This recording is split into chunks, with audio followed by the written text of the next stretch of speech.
ఎలాంటి సమస్యలు ఉన్నా కూడా నువ్వు నీ భర్తను ప్రేమించాలి, నీ భర్తతో పాజిటివ్ గానే మాట్లాడాలి. హల్లెలూయా, గట్టిగా చెప్దాం హల్లెలూయా. గనుక మనం ఏం మాట్లాడాలంటే మరణకరమైన మాటలు మాట్లాడకూడదు. ఇప్పుడు ఆమె ఏం మాట్లాడింది, భర్తకు ఆరోగ్యం బాగలేకపోయేసరికి త్వరగా చచ్చిపో దేవుని దూషించి అంటాను. ఆ విధంగా మనం ఉండకూడదు. ముందంతా బాగున్నప్పుడేమో బ్రహ్మాండంగా మాట్లాడింది, సమస్య ఎదురంగానే దూషణకరమైన మాటలు మాట్లాడుతూ ఉంది. ఈరోజు మనకు కూడా ప్రేమగా ఉన్నప్పుడు ఇంకొక వ్యక్తితో చాలా బ్రహ్మాండంగా మాట్లాడతాం. ఏదన్నా వ్యత్యాసం వచ్చిందనుకో మన నోటితో ఏం మాట్లాడతాం,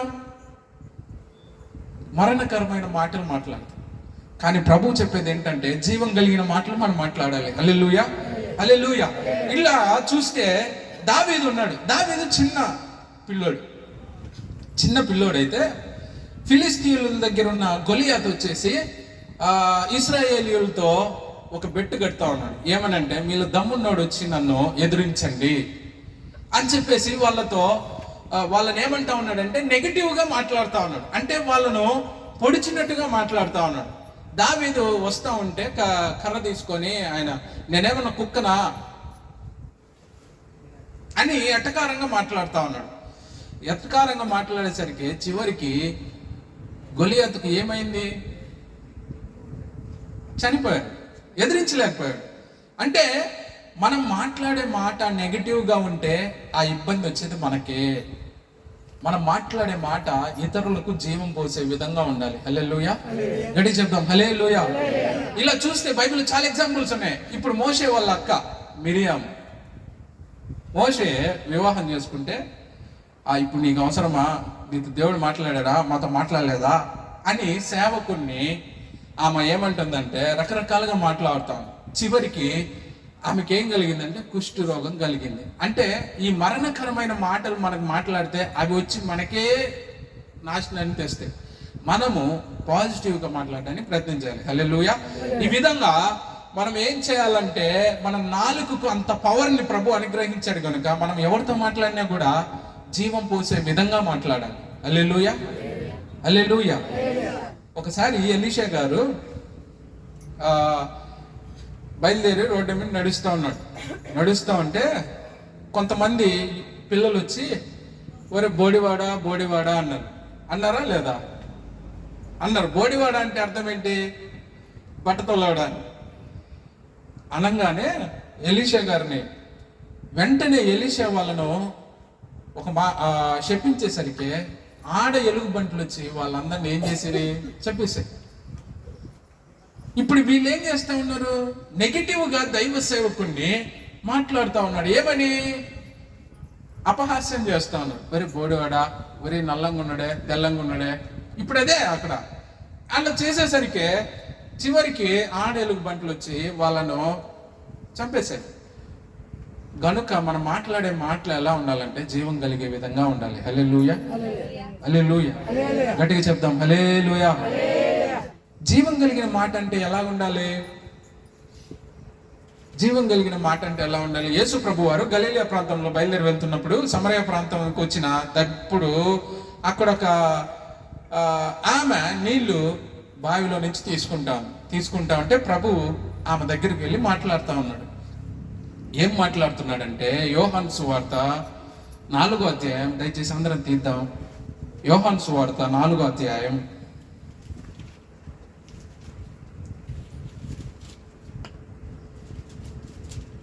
యోహాను సువార్త 4వ అధ్యాయం 3వ వచనం నుంచి ఉంటే అక్కడ డైరెక్ట్ చదివేసేయండి.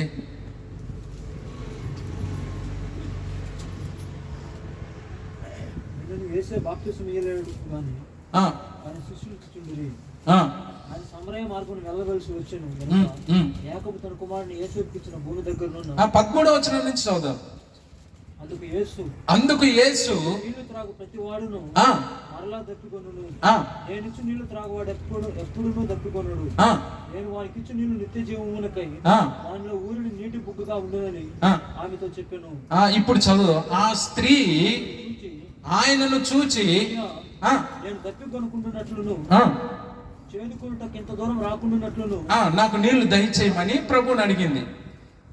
అప్పుడు ప్రభు అంటాడు, నీవు వెళ్ళి నీ పెనిమిటిని పిలుచుకొని ఇక్కడికి రమ్మని ఆమెతో అనెను.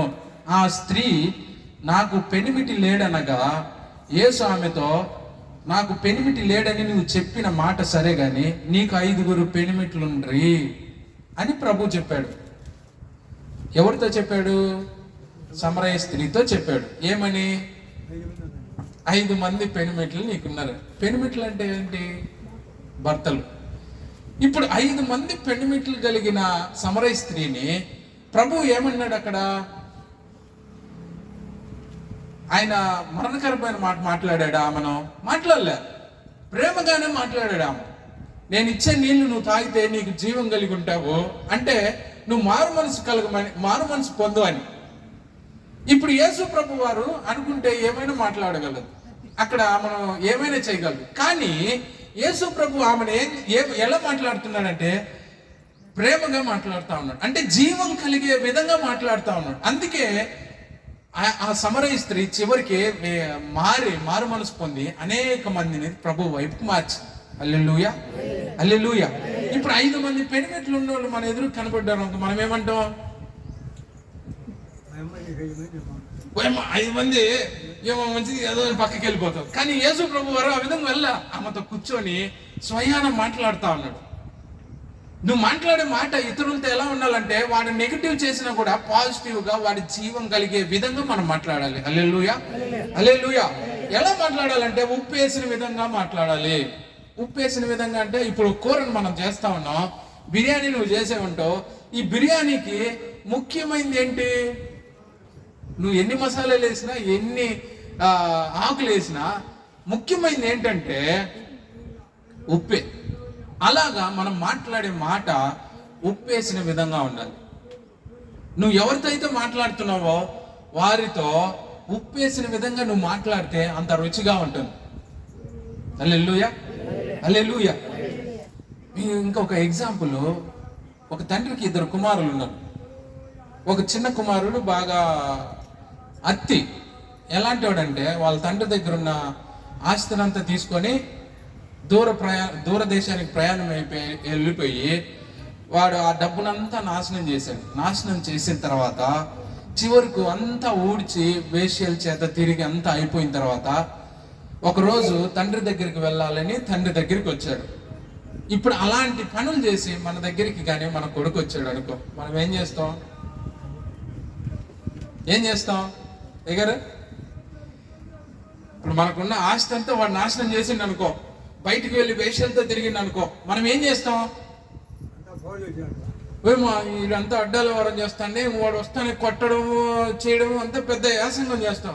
ఇక్కడ మరి ఈ తండ్రి వాడు రాగానే మన దగ్గరికి వెళ్ళి మెడగడుచుకొని, అంటే ఇప్పుడు వాడు బయట ఎన్నో ఇబ్బందులు పడ్డాడు, తండ్రి దగ్గరికి రాగానే వాడికి ఏం కలిగిందంటే సమాధానం కలిగింది. హల్లెలూయా, హల్లెలూయా. ఇప్పుడు ప్రభు దగ్గరికి రావాలంటే అందరికి ఏం కావాలంటే సమాధానం కోసం ప్రభు దగ్గరికి వస్తాం, అంతేనా కాదు? సమాధానం ఎక్కడ దొరుకుతుంది? తండ్రి దగ్గర మాత్రమే దొరుకుతుంది. హల్లెలూయా. అయితే ఈ చిన్న కుమారుడు తండ్రి దగ్గరికి ఎప్పుడైతే వచ్చాడో అప్పుడు సమాధానాన్ని పొందుకున్నాడు. అంతకు ముందంతా కూడా వాడు చాలా ఇబ్బందుల్లో ఉన్నాడు. ఎప్పుడైతే ప్రభు దగ్గరికి వచ్చాడో లేదా తండ్రి దగ్గరికి వచ్చాడో అప్పుడు వాడు ఆ సమాధానాన్ని పొందుకున్నాడు. ఈ సమాధానం పొందుకోవడానికి కారణం ఏంటంటే ఆయన జీవం కలిగిన మాటలు మాట్లాడేవాడు గనుక, ఆయన మాటలో జీవం ఉంటుంది గనుక వాడు ఆ సమాధానాన్ని పొందుకున్నాడు. హల్లెలూయా. ఈరోజు మనం కూడా ఒకవేళ ఎన్ని ఇబ్బందులు ఉన్నా, ఎన్నో సమస్యలతో ఎన్నో పాపాలు చేసి ఒకవేళ బయట మనం ఉన్నప్పటికీ ఇబ్బంది ఏం లేదు. నువ్వు ప్రభు దగ్గరికి వచ్చి ప్రభువుని అడిగితే ఆయన నీకు జీవాన్ని అనుగ్రహిస్తాడు. హల్లెలూయా, హల్లెలూయా. నీకు జీవం కలగాలంటే ఖచ్చితంగా ప్రభు దగ్గరికి రావాలి. అందుకు మనం మొదటిగా మనం మాట్లాడే మాట ఎట్లా ఉండాలంటే జీవం కలిగే విధంగా ఉండాలి, ఇతరులకు ఉప్పేసిన విధంగా ఉండాలి, అంటే ప్రేమ కలిగి ఉండాలి. హల్లెలూయా.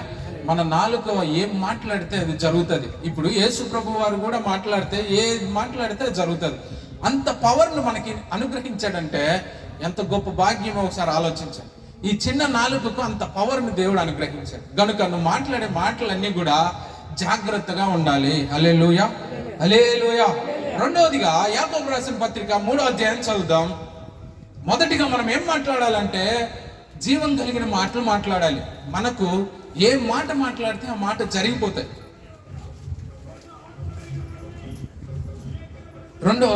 రెండో విషయం చదువుదాం. యాకోబు రాసిన పత్రిక 6వ అధ్యాయం.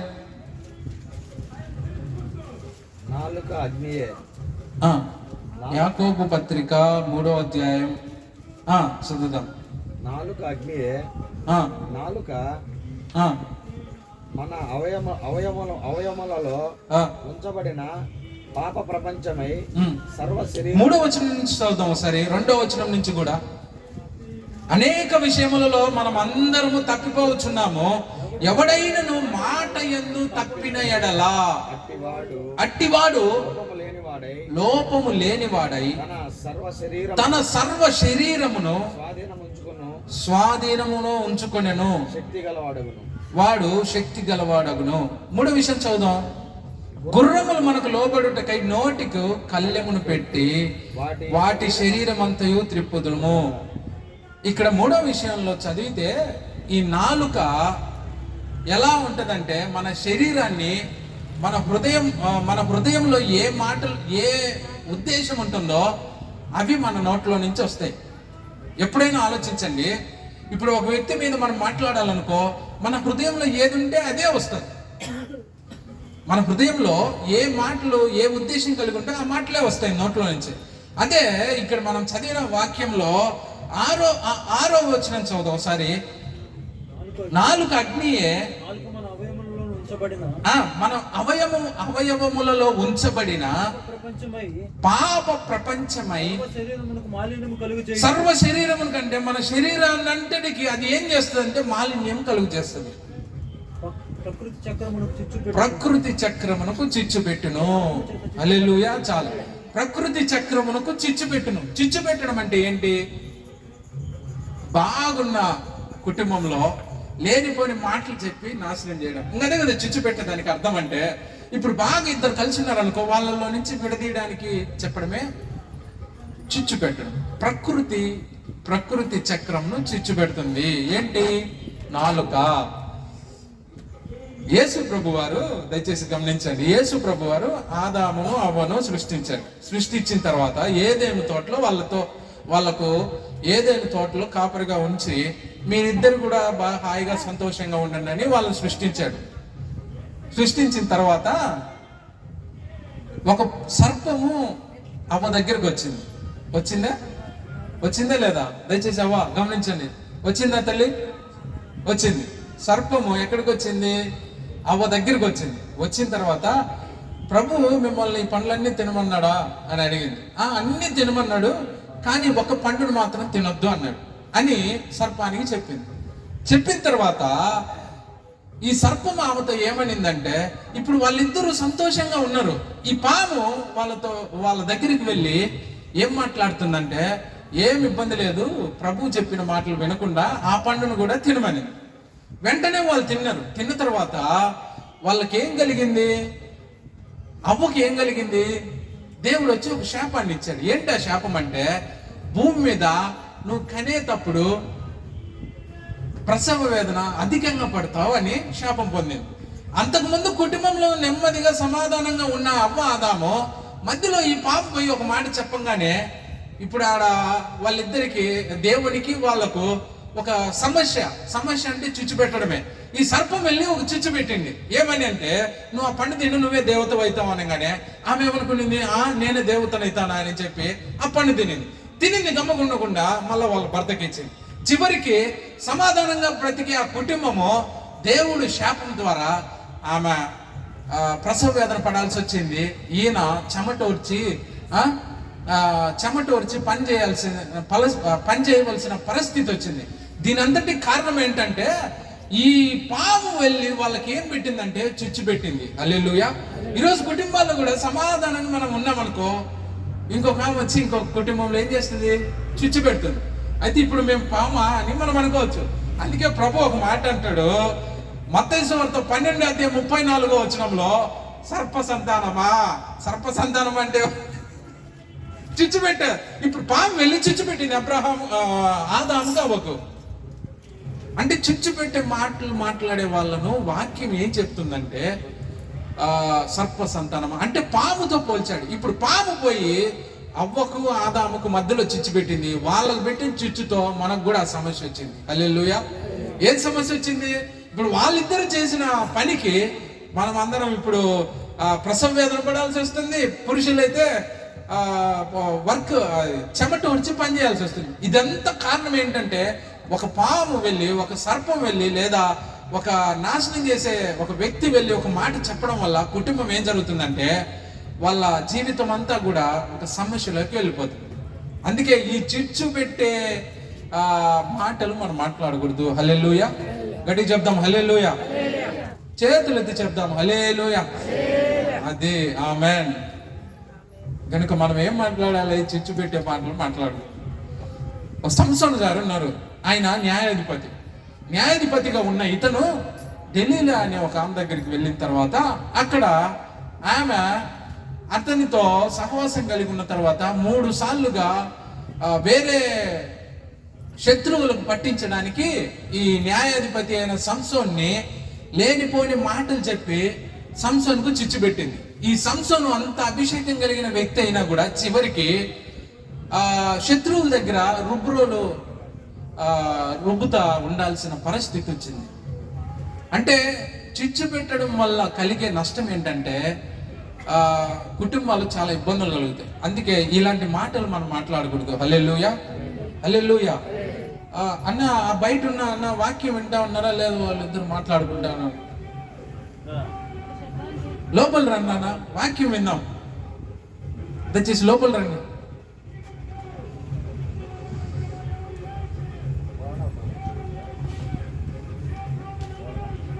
ప్రకృతి చిచ్చును పెట్టింది. ఏంటది? సర్పం. హల్లెలూయా హల్లెలూయా. గట్టిగా చెప్దాం హల్లెలూయా.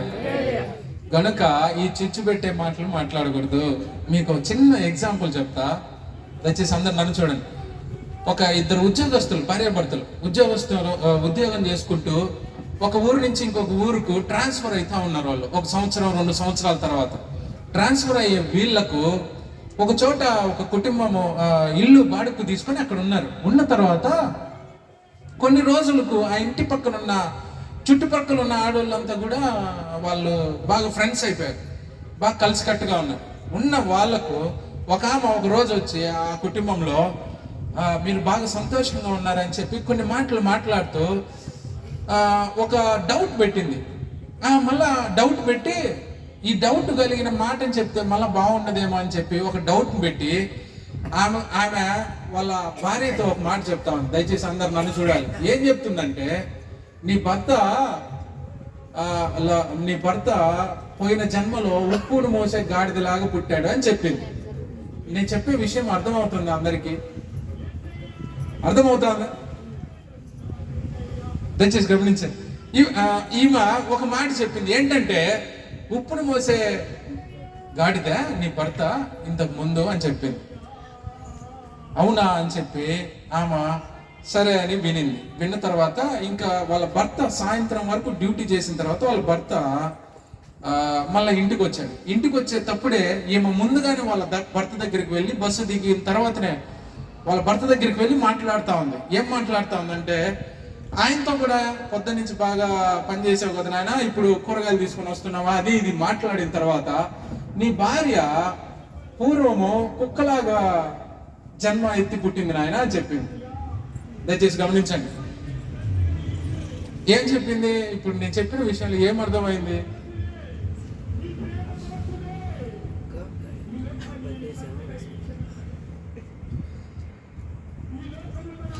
దయచేసి నన్ను చూసి వింటే అర్థమవుతుంది. నన్ను చూసి వింటే ఆ కన్క్లూజన్ అనేది అర్థమవుతుంది. బాగా గమనించాలి. ఒక కుటుంబంలో సంతోషంగా భార్యాభర్తలు ఉన్నారు.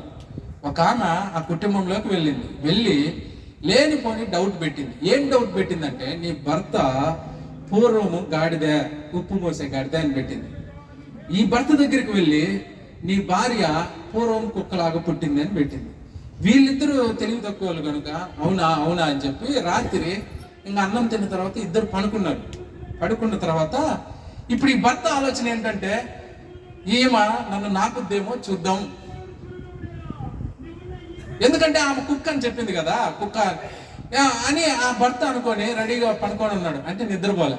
వెంటనే వాళ్ళ భార్య నాలుగుతో నాకింది. ఉప్పంగానే ఉండిండు ఆయన. సాధారణంగా భూమి మీద ఏ వ్యక్తి శరీరం అయినా ఉప్పంగానే ఉంటుంది, ఉండదా? ఇప్పుడు ఈమె నాకింది. నాకంగానే ఆయన లేచాడు.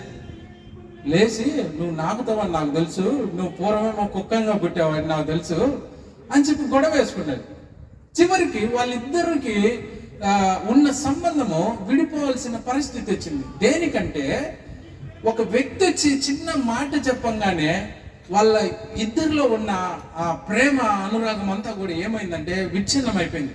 ఇంకా ప్రకృతిలో వాళ్ళకు కలిసి జీవించే సీన్ లేకుండా అయిపోయింది. దీనికి కారణం ఏంటంటే ఎవరో ఒక ఆమె వచ్చి ఫలానా ఫలానా అని చెప్పేసరికి వాళ్ళిద్దరు గొడవ పడాల్సిన పరిస్థితి. అంటే సాతాను ఏ విధంగా మన కుటుంబాల్లో నాశనం చేస్తుందో, ఎలాంటి మాటలు మాట్లాడతారో మనము వాటిని గమనించి మనం మాట్లాడాలి. హల్లెలూయా, హల్లెలూయా. గనుక ఈ ప్రకృతిని చిచ్చుపెట్టే మాటలు మనం మాట్లాడకూడదు. హల్లెలూయా. దయచేసి చదువుదాం, ఇంకొక విషయాన్ని చదువుదాం.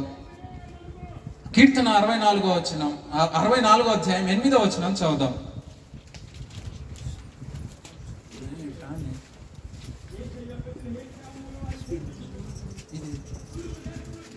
కీర్తనలు 64వ అధ్యాయం 8వ వచనాన్ని చదువుదాం.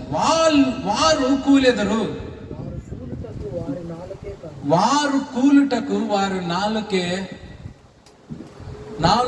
కారణము. ఏంటది? ఇప్పుడు చదివిన వాక్యంలో ఏమర్థమైంది మనకు? సొంతంగా ఎవరికి వారు కూలిపోవడానికి వారి నాలుకే కారణము. బైబిల్ ఓపెన్ చేశారు మీరందరూ? ఉందా ఆ మాట? ఏమనుందంటే వారు కూలడానికి వారు నాలుకే కారణము. హల్లెలూయా.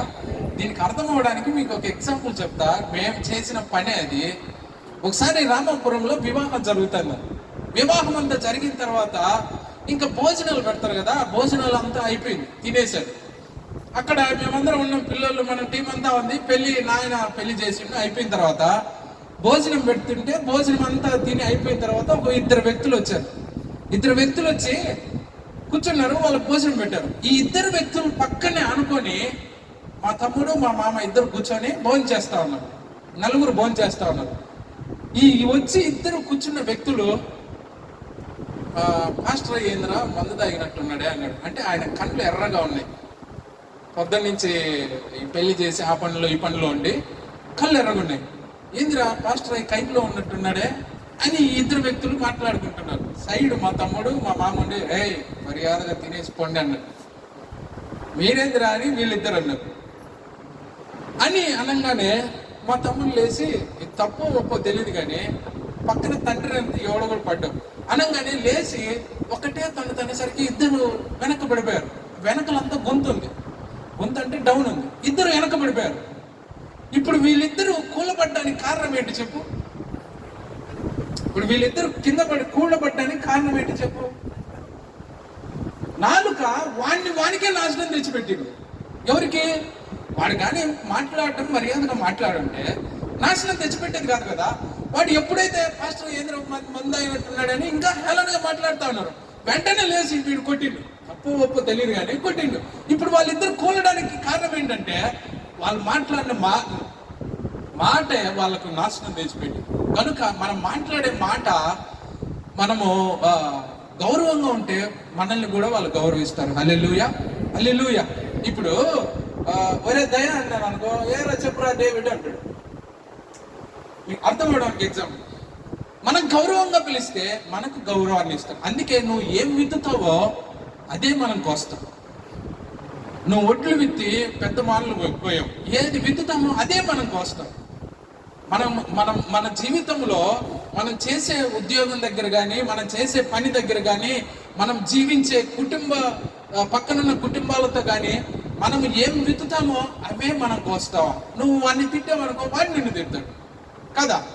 అందుకే మనం ఎలా మాట్లాడాలంటే జీవం కలిగిన మాటలు మాట్లాడాలి. హల్లెలూయా, హల్లెలూయా. ఇక్కడ మనం చదివిన వాక్యం ఏంటంటే మన నాలుక మనం కూలడానికి కూడా కారణమవుతుంది కదా. మనకున్న మర్యాదను కూడా తీసేస్తుంది. సమాజంలో మనం మాట్లాడే మాటను బట్టి మనకు గౌరవం ఉంటుంది, మనకున్న గౌరవాన్ని కూల్చేస్తుంది. కనుక మనం జాగ్రత్తగా మాట్లాడాలి. హల్లెలూయా. బైబిల్ గ్రంథంలో నయోమి, రూతు, ఓర్పా, ఎవరు వీళ్ళు? అత్త కోడలు ఇద్దరు. ఈ అత్త భర్త చనిపోయిన తర్వాత వాళ్ళిద్దరు కోడళ్ళకు ఇద్దరు కొడుకులకు, ఏమకున్న ఇద్దరు కొడుకులు చనిపోయారు. చనిపోయిన తర్వాత ఆ అత్త ఏమంటుందంటే, సరేనామా అయితే మర్యాదగా నాతో ఉండండి అని భయం పెట్టాలి. ఏమేమనిందంటే, ఇంక నా కొడుకులు ఇద్దరు చనిపోయారు కదా, ఇంక మీ దోవను మీరు పోండి. అదే అక్కడ ఉండేది. మీ దోవను మీరు పోండి, నేను ఇంకా మీకు పురుషులు తీసుకొచ్చి ఇవ్వలేను, నా కొడుకుల్ని కని మీకు ఇవ్వలేను అని చెప్పి ఆ నయోమి వాళ్ళ కోడలతో ఏం చెప్తా ఉందంటే, మీరు మళ్ళీ రిటర్న్ వెళ్ళిపోండి అన్నారు. ఇప్పుడు ఈమె చెప్పేసరికి ఆ ఓర్పు అనే ఆమె మళ్ళీ లోకంలోకి వెళ్ళిపోయింది. దీని అంతటి కారణం ఏంటంటే, స్వయాన ఆ అత్త నాలుగుతోనే వాళ్ళకు చెప్పింది ఏమనంటే రిటర్న్ వెళ్ళిపోండి. అందుకే వాళ్ళు మళ్ళా వెళ్ళిపోయారు. ఈమెను వదిలేసి వెళ్ళిపోవడానికి కారణం ఏంటంటే, ఆమె నాలుక, ఆమె ఏం మాట్లాడిందో, ఆమె మాట్లాడిన నాలుక ఏం మాట్లాడిందంటే మీరు వెళ్ళిపోండి అనేది. నాకు దయచేసి ఆ సన్నివేశం చదువుదాం. రూతు గ్రంథం 1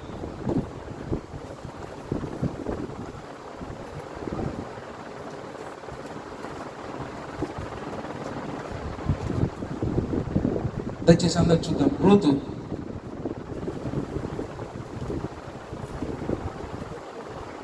1:7. ఆ 1:8 చదువుదాం. నయోమి అంటే ఎవరంటే అత్త తన ఇద్దరు కోడళ్ళను చూచి మీరు మీ తల్లుల ఇండ్లకు తిరిగి వెళ్ళుడి. ఇప్పుడు అత్త ఏం చెప్తా ఉందంటే, భర్తలు చనిపోయిన తర్వాత తిరిగి మీ ఇంటికి వెళ్ళండి అంటాను. అంటే ఇప్పుడు ఆమె వాళ్ళ కోడళ్ళు ఏం చేస్తా ఉందంటే నాశనం చేయడానికి మాట్లాడుతూ ఉంది, పంపిస్తా ఉంది. ఇప్పుడు ఆమె కుటుంబాన్ని నాశనం చేసుకోవడానికి ఆమె నాలుకే ఆమె కారణం అవుతాం. ఇట్లా మన కుటుంబాలు నాశనం అవడానికి కారణమవుతాయి మన మాటల వల్ల. సో మనం మాట్లాడే మాటలు జాగ్రత్తగా మాట్లాడాలి. వేరే వ్యక్తితో నువ్వు ఎప్పుడైతే ఏం మాట్లాడుతూ ఉంటావో ఆ మాటను బట్టి నీకు గౌరవం వస్తుంది, ఆ మాటను బట్టి నీకు సంపద కూడా వస్తుంది, ఆ మాటను బట్టి నీకు ఆ మనుషుల్లో ఘనత వస్తుంది. కనుక మనము జాగ్రత్తగా మాట్లాడాలి. హల్లెలూయా, హల్లెలూయా. ఎట్లా అంటే బుద్ధి కలిగిన వాళ్ళు ఎలా మాట్లాడతారంటే జాగ్రత్తగా మాట్లాడతారు. బుద్ధి లేని వాళ్ళే ఎట్లా పడితే అటు మాట్లాడుతూ ఉంటారు ఒక వ్యక్తిని. అందుకే మన నాలుక వశంలో ప్రతి మాట ఉంది కనుక మనం జాగ్రత్తగా మాట్లాడాలి. హల్లెలూయా, హల్లెలూయా. సామెతలు 10:19 చదువుదాం ఒకసారి.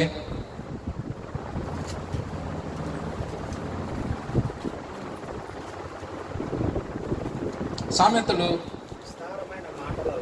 విస్తారమైన మాటలలో దోషముండక మానదు, తన పెదవులను మూసుకొనివాడు. చదువుదాం వాక్యం చదువుదాం అందరం, వాక్యం అందరం చదువుదాం. విస్తారమైన మాటలు మాట్లాడితే దోషం ఉంటుంది. తన పెదవులను కాచుకొనివాడు, నోరు మూసుకొని ఉన్నవాడు బుద్ధిమంతుడు. ఇప్పుడు చదివిన వాక్యాన్ని బట్టి మనకి ఏమర్థమైంది? విస్తారంగా మాట్లాడుతూ ఉంటాం. విస్తారంగా అంటే ఇంకా సందులే దానికి. విస్తారమైన మాటలు ఎప్పుడు ఉంటాయి చెప్పండి మీకు అర్థం అవడానికి. విస్తారమైన మాటలు ఎప్పుడు ఉంటాయి అంటే మధ్యాహ్నం సంగతి తిన్న తర్వాత ఉంటాయి, అంతే కదా గారు? ఎప్పుడుంటాయి విస్తారమైన మాటలు? సంగతి తిన్న తర్వాత ఇంకా సాయంత్రం దాకా ఇష్టం వచ్చినట్టు మాట్లాడుతూ ఉంటే మన మాటలకు ఎదురు గాలి రావాలా, అంత గాలి వస్తూ ఉంటుంది. అంటే విస్తారమైన మాటలు మాట్లాడి ఈ మాటల్లో ఏదో చిన్న మాట ఒకటి సమస్య వచ్చి ఉంటుంది. అయ్యి నన్ను అనిందే, నన్ను అన్నడే అని చెప్పేసి మళ్ళా ముఖాలు సీరియస్ అయిపోతాయి. అంటే విస్తారంగా వాళ్ళు మాట్లాడుకున్న దాని వల్ల ఆ మాటలో ఏదో ఒక చిన్న మాట ఖచ్చితంగా ఇబ్బంది పెట్టేది ఉంటుంది. అందుకే బుద్ధిమంతుడు ఏం చేస్తాడంటే ఎక్కువ మాట్లాడటం. అదే ఇక్కడ చదివింది, తన పెదవులను మూసుకునేవాడు బుద్ధిమంతుడు. ఒకవేళ నువ్వు బుద్ధిమంతుడు అయితే నువ్వేం చేయాలి? విస్తారంగా మాట్లాడకూడదు. విస్తారంగా మాట్లాడకూడదు. ఈరోజు విస్తారంగా మాట్లాడడం ఎక్కువ. విస్తారమైన మాటలు ఎక్కువగా మాట్లాడుతూనే ఉంటాం. అందుకే ఈ విస్తారమైన మాటల్లో ఏముంటుందంటే దోషం ఉంటుంది. కనుక మనము ఎక్కువగా ఊరికే నోటిని మాట్లాడకూడదు. ఇక్కడ విన్న వాక్యాన్ని బట్టి విస్తారమైన మాటల్లో దోషం ఉంటుంది. కనుక నువ్వు జాగ్రత్తగా మాట్లాడాలి. ఏది అవసరమో అది మాట్లాడాలి. ఏది అవసరమో ఇంకొక వ్యక్తికి ఆ విషయాన్ని మాట్లాడేసి మనం కామ్ అయిపోవాలి. అప్పుడు మనం బుద్ధిమంతులుగా మారుతాం. హల్లెలూయా, హల్లెలూయా. ఇట్లా మనం ఎలా మాట్లాడాలంటే జాగ్రత్తగా మన కండిషన్లో ఉండి మాట్లాడాలి ప్రతి మాటకు. చివరిగా ఒక వాక్యాన్ని చదివేసి ముందుకు వెళ్దాం. ఈ మనకి ఇష్టం వచ్చినట్టు మాట్లాడితే ప్రభు అంటాడు, యాకోబు రాసిన పత్రిక 1వ అధ్యాయం 26వ వచనంలో,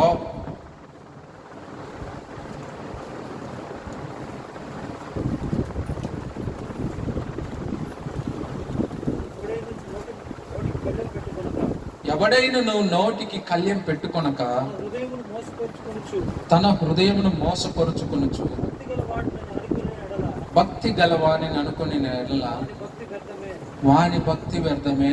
ఎవరి భక్తి వ్యర్థమే? మనం అనుకుంటా ఉంటాం ఏమని, నేను నీతిమంతున్నే, నేను భక్తివంతున్నే అనుకుంటా ఏం మాట్లాడుతూ ఉంటాం. మళ్ళీ చదువుదాం యాకోబు రాసిన పత్రికలో 1, ఎవడైనను నోటికి కళ్ళెం పెట్టుకొనక అంటే నోరు మూసుకోకుండా తన హృదయమును మోసపుచ్చుకొనుచు భక్తి గలవాడిని అనుకుని ఎడల వాని భక్తి వ్యర్థమే. అందుకే మనం నోటికి కళ్ళెం పెట్టుకుని జాగ్రత్తగా మాట్లాడాలి. జాగ్రత్తగా మాట్లాడాలి.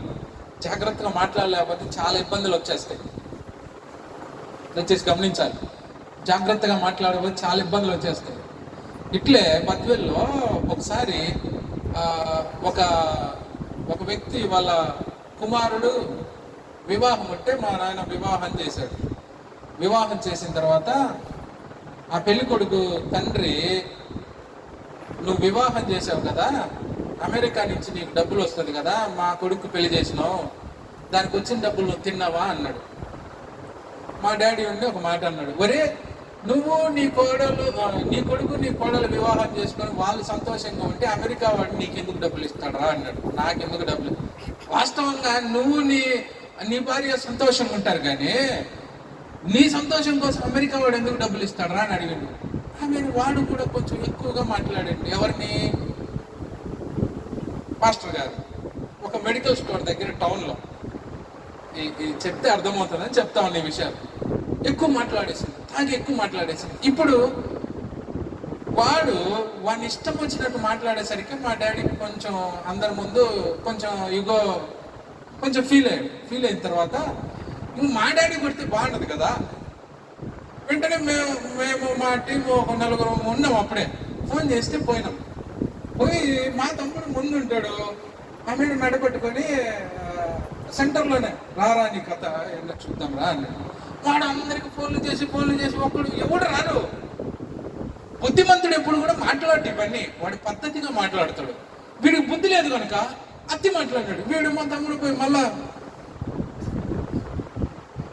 మెడికల్ స్టోర్ దగ్గర టౌన్లో అంటే ఈ విస్తారమైన మాటల్లో వాడు మాట్లాడే ఈ మాట వల్ల వాడికి ఏం కలిగిందంటే అక్కడున్న ఆ మనుషుల ముందు వానికి గౌరవం పోయింది.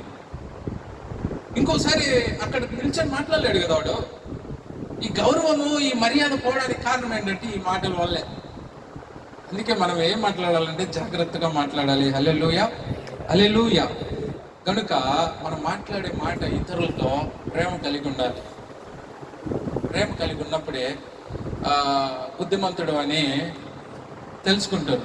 ఇంకొక వాక్యం చదుదాం ఒకసారి. సామెతల గ్రంథం 17వ అధ్యాయం 27వ వచనం చదువుదాం. సాధారణంగా మనుషులు ఏమనుకుంటారంటే నేను ఏదో ఎక్కువగా మాట్లాడితే నన్ను జ్ఞానవంతుడు అనుకుంటారని చాలా ఫీల్ అయిపోతా ఉంటారు. కానీ ఇక్కడ వాక్యం ఒకటి ఉంది, చదువుదాం. మితముగా మాట్లాడువాడు తెలివి గలవాడు. ఏంటంట? మితముగా మాట్లాడేవాడు ఎవరు? తెలివిగలవాడు. తెలివిగలవాడు ఎప్పుడు ఏం చేస్తాడంటే కొంచెం మాట్లాడతాడు, ఎక్కువ మాట్లాడు. మితం కలిగిన వాడు చూద్దాం ఒకసారి. తెలివి గలవాడు, శాంతి గుణం కలవాడు, వివేకము గలవాడు. అందుకే మనం మితముగా మాట్లాడాలి. మితముగా అంటే ఎంతవరకు మాట్లాడాలో అంతవరకే మాట్లాడాలి. ఇప్పుడు నాకు మైక్ ఇచ్చిండు కదా అని లో అని మాట్లాడాను అనుకో, నాకున్న మర్యాద కూడా పోతుంది కదా. పోదా, చూద్దాం. ఇంకో వాక్యం చదువుదాం. నేను ఏది చెప్పినా వాక్యం ఉండాల్సిందే. ఇర్మియా 23:31 చదువుదాం. ఇర్మియా 23:31 చదువుదాం. ఇవన్నీ చూపించకుండా కూడా నేను చెప్పొచ్చు, కానీ చూపిస్తే ఉన్నాయా అనే కన్ఫర్మేషన్ మనకు వస్తుంది. స్వేచ్ఛగా నాలుకలు గల నాలుకలు ఆడించుకొనుచు నేను విరోధిని. ఎవరికి విరోధి అంటే స్వేచ్ఛగా, ఇంకా నాకు మైక్ ఇచ్చిండు కదా, ఇప్పుడు ఇంకా నా ఇష్టం వచ్చినట్టు మాట్లాడితే అందరు వినేవాళ్ళు ఉన్నారులే, అన్ని మాట్లాడాను అనుకో, ఏమంటాడు అక్కడ ప్రభు? నేను విరోధిని. ఎవరికి విరోధి? స్వేచ్ఛగా మాట్లాడుతూ ఉంటారు. నిన్న ఒక వాక్యం వింటా ఉంటే యూట్యూబ్లో స్టార్ట్ చేసింది. వాక్యము స్టార్ట్ చేసిన తర్వాత అంత పట్టుకుంటాడు ఆయన, మొత్తం జబర్దస్త్ కథలు చెప్తా ఉన్నాడు. పిట్ట కథలు పుట్టిగా ఉన్నాడు ఆయన. ఇంకా పని అంతా ఏంటంటే కామెడీలు చెప్పడమే, కథలు చెప్పడమే. ఎందుకంటే వాళ్ళందరూ నవ్వుతా ఉంటే మళ్ళీ ఈయనను పిలుస్తారు కదా, బాగా నవ్విస్తా ఉన్నాడని. యేసు ప్రభు వారు ఎక్కడైనా సువార్త చెప్పేటప్పుడు, నేను మీకు బోరు కొట్టిందిరా, కొన్ని నిమిషాలు కథలు చెప్తా వినండి రా అని ఎక్కడైనా ఒక కథలను రాసి పెట్టాడు బైబిల్లో. అంటే ఇంకా మైక్ చేతికి వచ్చేసరికి ఏంటంటో మన ఇంట్లో విషయాలు, మన కుక్కలు పెంచే విషయాలు, మన కార్ల విషయాలు. ఇంకొకడైతే దేవుడు నాకు తెల్ల గుడ్డలను అనుగ్రహించాడు అన్నాడు. మరి అడుక్కున్నాడు కూడా తెల్ల గుడ్డలు ఉన్నాయి, అయితే సమానం అయిపోతుందా? అంటే మన ఇష్టం వచ్చినట్టు మాట్లాడడం అయిపోతుంది. మైక్ చేతి పట్టుకోగానే మన నాలుకలు ఎలా ఆడతాయంటే లొట్టు మన ఇష్టం వచ్చినట్టు మాట్లాడతాం. అందుకే మితంగా జాగ్రత్తగా మాట్లాడాలి. హల్లెలూయా. మన ఇష్టం వచ్చినట్టు మాట్లాడితే ప్రభు ఏమంటా ఉన్నాడంటే మనకు విరోధిగా ఉంటాడు. ఆయన విరోధిగా ఉంటాడు. మనకు దేవుడి విరోధి అయితే మనం బ్రతకలేము.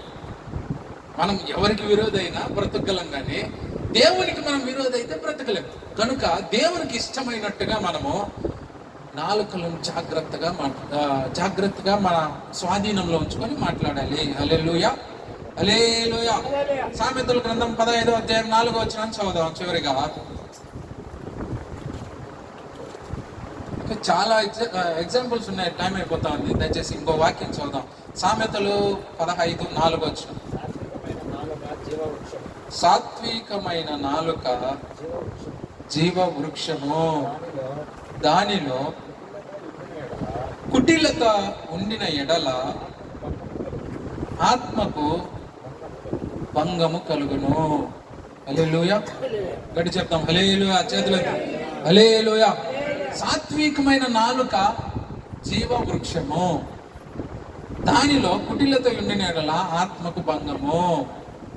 సాత్వికమైన నాలుక కలిగి ఉంటే జీవ వృక్షం అంట. ఇంకా అది నిత్యం జీవిస్తూనే ఉంటాం. ఎప్పుడైతే కుటిలత కలిగి ఉంటామో అప్పుడు మన ఆత్మకు భంగం కలుగుతుంది. ఆత్మ అంటే ఏంటి? శరీరం వేరు, ఆత్మ వేరు. ఆత్మ అనేది ఇన్నర్లో భంగం కలుగుతుంది. ఎప్పుడంటే ఈ కుటిలమైన మాటలు మాట్లాడితే. కుటిలమైన మాటలు అంటే అర్థం ఏంటంటే, కుటిలమైన అంటే మోసకరమైన మాటలు, కలుషితమైన మాటలు. మనం మాట్లాడుతూనే ఉంటాం పైకి, లోపల మాత్రం ఎప్పుడెప్పుడు వేసేద్దామా అని ఉంటుంది. అక్కడ దయచేసి నన్ను చూడండి, మనం మాట్లాడుతూనే ఉంటాం, ఎప్పుడెప్పుడు వేసేద్దామా అని ఉంటుంది. దాన్ని ఈ కుటిలమైన మాటలు అంటారు.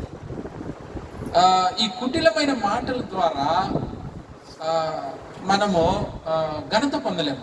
మీకు ఒక ఎగ్జాంపుల్, యేసు ప్రభు ఏమిటి, 12 మంది శిష్యులు నిత్యము ఉండేవాళ్ళు.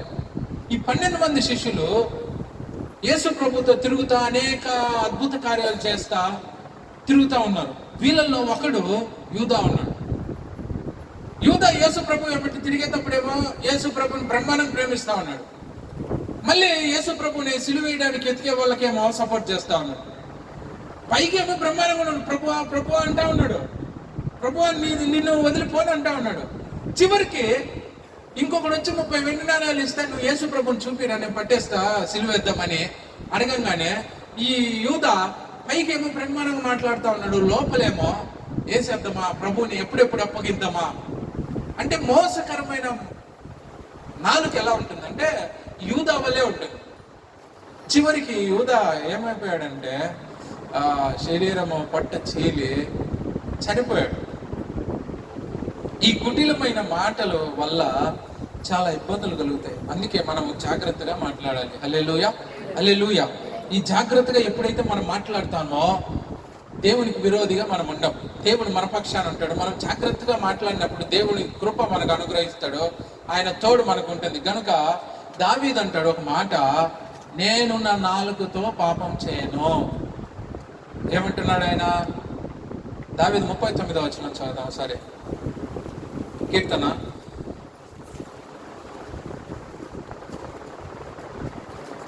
39వ అధ్యాయము 1 నుంచి కొన్ని విషయాలు ఉంటాయి. నా నాలుకతో పాపం చేయకున్నట్లు నా మార్గములను జాగ్రత్తగా చూచుకొందును. ఇప్పుడు దావీదు గారు రాజు. ఈ కీర్తనలు రాసినప్పటికీ ఆయన రాజు. ఆయన ప్రభుతో మాట్లాడుతూ ఉన్నాడు. ఏమనంటే, ప్రభువా, నా నాలుకతో పాపం చేయకుండా ఉండటానికి నా మార్గములను నేను జాగ్రత్తగా చూసుకుంటున్నాను. ఇప్పుడు మన నాలుక మన ఇష్టం వచ్చినట్టు మాట్లాడకుండా ఉండడానికి జాగ్రత్త చూసుకోవాల్సింది ఎవరంటే మనమే. ఎవరంటే మనమే. ఇప్పుడు దావీదు ఇక్కడ ప్రభుని అంటా ఉన్నాడు, నేను జాగ్రత్తగా చూసుకుంటా ఉన్నాను, నా నాలుక నా ఇష్టం వచ్చినట్టు మాట్లాడకుండా ఉండడానికని చెప్తా ఉన్నాడు. కనుక మనం ప్రభు దగ్గరికి చేరిన మనము ప్రభుని ఏమడగాలంటే, నాయన మా నాలుకను ముట్టండి, మమ్మల్ని పరిశుద్ధపరచండి, కుటిలమైన నాలుకను మా నుంచి తీసివేయండి. ఇది చాలా కష్టమైన పని, కానీ మనం చేయడానికి ప్రయత్నం చేయాలి. హల్లెలూయా చెప్తాము. హల్లెలూయా.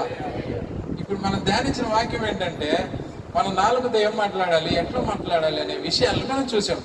ఇట్లా మనము కుటిలమైన మాటలు మనం మాట్లాడకుండా ఉండడానికి ప్రయత్నం చేయాలి. హల్లెలూయా. చివరిగా నువ్వు నీ నాలుకను జాగ్రత్తగా చూచుకుంటే నీకేం కలుగుతుందంటే, శ్రమ నుండి, ఇబ్బందుల నుంచి నువ్వు కాపాడుకుంటావు కాదా? భూమి మీద నువ్వు జాగ్రత్తగా మాట్లాడావు అనుకో, నీ నాలుగును కాచుకున్నావు అనుకో, లోపం లేని వాడిగా ఉంటావు. హల్లెలూయా. ముఖ్యంగా దేవుని ఎరగని ప్రజలు ఎలా మాట్లాడినా చెల్లుబాటు అవుతుంది, కానీ మనం మాత్రం జాగ్రత్తగా మాట్లాడాలి. జాగ్రత్తగా మాట్లాడలేదనుకో మనల్ని అప్పుడే క్వశ్చన్ చేస్తారు.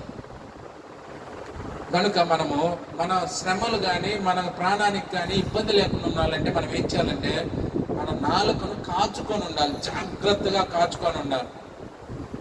ఎట్లా కాచుకొని ఉండాలి? జాగ్రత్తగా కాచుకొని ఉండాలి. రెండవదిగా మనల్ని మనం కాపాడుకోవడానికి ఉపయోగపడుతుంది మన నాలుకను ఎప్పుడైతే మనం జాగ్రత్తగా ఉంచుకుంటామో. ఈ విధంగా మనము ఉన్నప్పుడు ప్రభు మనల్ని ఆశీర్వదిస్తాడు. హల్లెలూయా, హల్లెలూయా. కీర్తనలు 12:3 వచనం చదువుదాం. చివరిగా ఒక వాక్యం చదివేసి ముగించుకుందాం.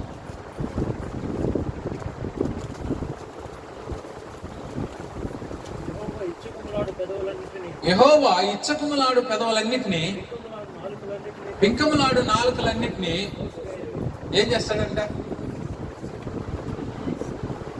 ఏం చేస్తాడంట? చెప్తాం. ఏం చేస్తాడంట? కోసేస్తాడంటే ఆయన బ్లేడ్ వచ్చి మన నాలుగుని కోసాడు, కానీ మనకున్న అధికారాన్ని తీసేస్తాడు.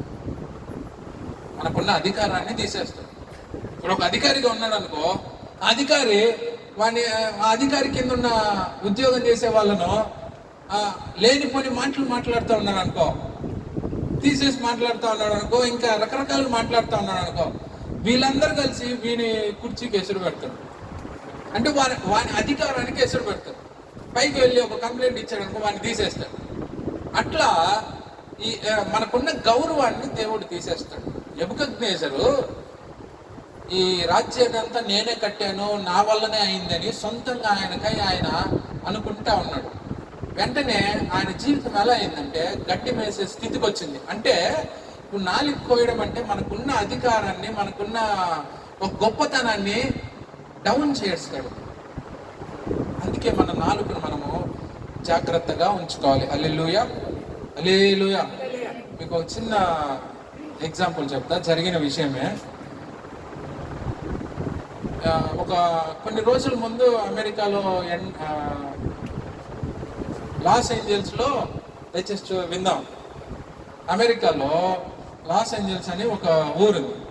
ఆ ఊరిలో ఎక్కువ ధనికులు ఉంటారు. ధనికులు అంటే కోటీశ్వర్లు.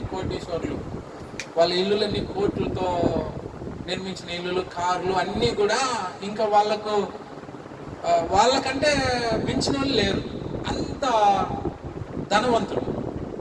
ఒకరోజు వాళ్ళకు మీటింగ్ పెట్టుకున్నారంట. ఏం మీటింగ్ అంటే గ్లోబల్ ఫెస్టివల్ ఏదో సంథింగ్ ఒక మీటింగ్ పెట్టుకొని ధనికులందరూ కలుసుకొని బాగా ఎంజాయ్ చేసిన వాళ్ళు మర్యాదగా వాళ్ళ ఎంజాయ్ చేయకుండా దేవునికి ఎన్ని మార్కులు వేస్తారు మీలో అని అడిగి ఒక ఆమె అనింది.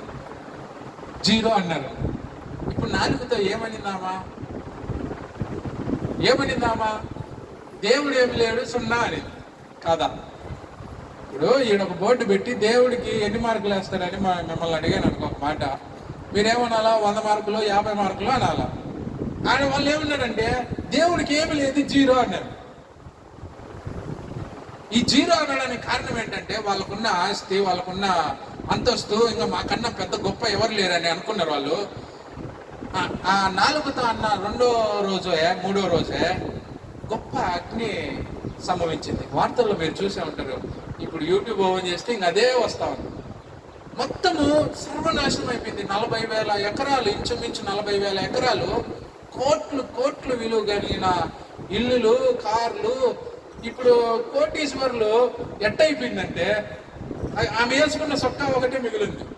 ఇంట్లో ఉన్న బంగారు పోయింటది, ఇంట్లో ఉన్న దస్తావేజులన్నీ పోయింటే, ఇంట్లో ఉన్న కారు పోయింది. ఇప్పుడు వాళ్ళు ఎట్లా పరిగించినా కూడా అంత అగ్నిమయం అయిపోయింది. వాళ్ళకు ఏం లేవు. కోటీశ్వరులుగా ఉన్న వాళ్లకు చివరికి ఏమైందంటే కట్టుకున్న బట్టలతోనే రోడ్డు మీద నిల్చోవాల్సిన పరిస్థితి వచ్చింది. దేనికంటే వాళ్ళ 4తో ఏమన్నారంటే ప్రభువుని లేదా దేవుణ్ణి 0 అంటే దేవుడు లేడు, మేమే గొప్ప, దేవుని కంటే మేమే గొప్ప అన్నారు. కనుక చివరికి వాళ్ళ పరిస్థితి ఎలా అయిందంటే కట్టుకున్న బట్టలతోనే రోడ్డు మీద నిల్చోవాల్సిన పరిస్థితి వచ్చింది. దేనికంటే ఇప్పుడు వాళ్ళ 4ను కాచుకోలే. వాళ్ళు ఇష్టం వచ్చినట్టు దేవుడులే, దెయ్యములే, గౌరవంలే ఇంకా వాళ్ళకు ఉంది కాబట్టి వాళ్ళకు నచ్చిన విధంగా 4ను యూజ్ చేశారు. చివరికి వాళ్ళకి కలిగిన నష్టం ఏంటంటే కట్టుకున్న బట్టలతో ఉండాల్సిన పరిస్థితి వచ్చింది. కనుక మనం మాట్లాడే మాట దేవుని దగ్గర జాగ్రత్తగా ఉండాలి. అప్పుడే ప్రభు మన ఘనతను అనుగ్రహిస్తాడు. హల్లెలూయా, హల్లెలూయా. మనం ఎలా పడితే అలా మాట్లాడితే దేవుడు మనకున్న 4ను ఇందాక చదివాము కోసేస్తాడని. కోసేయడం అంటే మనకున్న అధికారాన్ని తీసేస్తాడు. మనం మాట్లాడే మాట అందుకే జాగ్రత్తగా ఉండాలి. హల్లెలూయా. కనుక మొదటిగా మనం చదువుకున్న వాక్యము ఏంటంటే మన 4కు ఎంత పవర్ ఉందంటే నువ్వు మాట్లాడే ప్రతి మాట ఏమవుతుంది చెప్పాలి. నువ్వు మాట్లాడే ప్రతి మాట ఏం జరుగుతుంది? నువ్వు అన్న ప్రతి మాట జరిగిపోతుంది. అందుకే నువ్వు జాగ్రత్తగా మాట్లాడాలి. హల్లెలూయా, హల్లెలూయా. రెండవదిగా చిచ్చు పెట్టే మాట. ఆదాము దగ్గరికి సర్పం వెళ్ళి ఏ విధంగా చిచ్చు పెట్టిందో ఆ విధమైన మాటలు మాట్లాడకుండా ఉండడానికి మనం ప్రయత్నం చేయాలి. హల్లెలూయా. మూడవదిగా చూస్తే మనము మన నాశనం తెచ్చుకునే విధంగానే మాట్లాడుతూ ఉంటాం కొన్ని చోట్ల.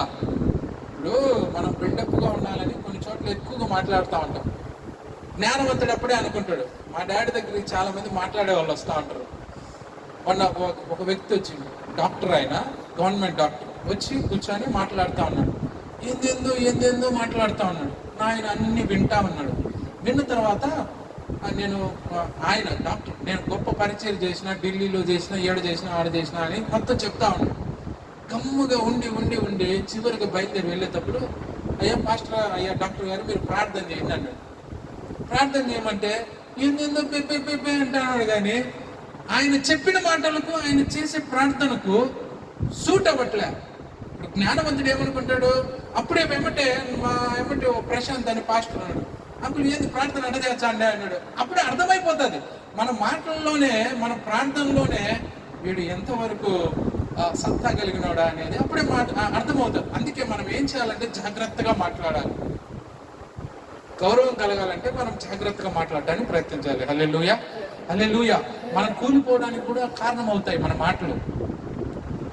మనుషుల్లో గౌరవం పోవడానికి కూడా కారణం అవుతాయి. ఎట్లా పడితే అట్లా మనం మాట్లాడకూడదు. అదే విధంగా ఈ కుటిలమైన మాటలు మనం మాట్లాడకుండా ఉండడానికి ప్రయత్నించాలి. హల్లెలూయా, హల్లెలూయా. చివరిగా మనం అందరము నాలుకను దేనికి యూజ్ చేయాలంటే ప్రభువుని స్తుతించడానికి యూజ్ చేయాలి. ఆమేన్. ఓ చిన్న మాట, ఈరోజు ఎంతమంది పొద్దున ప్రభువుని స్తుతించారు? ప్రభు అందరిని దీవించును గాక. హల్లెలూయా. పొద్దున్న లేసి మనం ఏం చేయాలంటే నాలుగుతో స్తుతి స్తోత్రం అనాలి. ఎందుకంటే ఎక్కడైతే స్తుతులు ఉంటాయో వాటి మీద నేను ఆసీనుడై ఉంటానన్నాడు. ఆసీనుడై ఉండడం అంటే ఏంటి? దగ్గర ఉండడమే, ఇంక మనతో పాటు ఉండడమే. మనం ఎప్పుడైతే స్తుతి స్తోత్రం అంటూ ఉంటామో అప్పుడు ప్రభు మనతో కూడా ఉంటాడు. ప్రభు మనతో కూడా ఉంటాడు. మీరు చూసారో లేదో, అన్ని జనులు కొందరు ఓం ఓం అని కొందరు కూర్చున్నాల్సిందే. నేను కొన్ని చోట్ల గమనించా, బస్సులో కూర్చున్నాడు కూడా వాడి మనసులో అంటనే ఉంటాడు, బుక్కులో రాస్తూనే ఉంటాడు. కొన్ని వందల సార్లు, వేల సార్లు రాస్తూ ఉంటాడు. అంటే వాళ్ళ స్మరణ అంతా కూడా ఏ పవర్ లేని దాన్నే వాళ్ళంతా పూజిస్తూ ఉంటే, ప్రపంచమును ఆకాశమును భూమిని సమస్తమును సృజించి మనల్ని సృజించిన సృష్టికర్త అయిన దేవుణ్ణి మనం స్తుతించకపోతే ఎట్లా?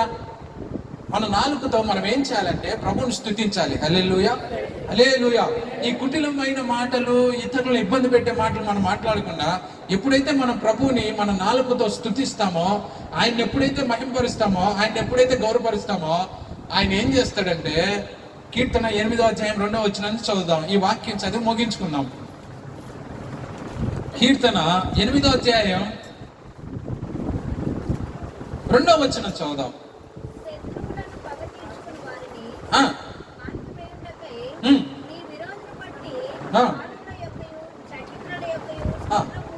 స్తుతుల మూలమున నీవు ఒక దుర్గమును స్థాపించి ఉన్నావు. హల్లెలూయా.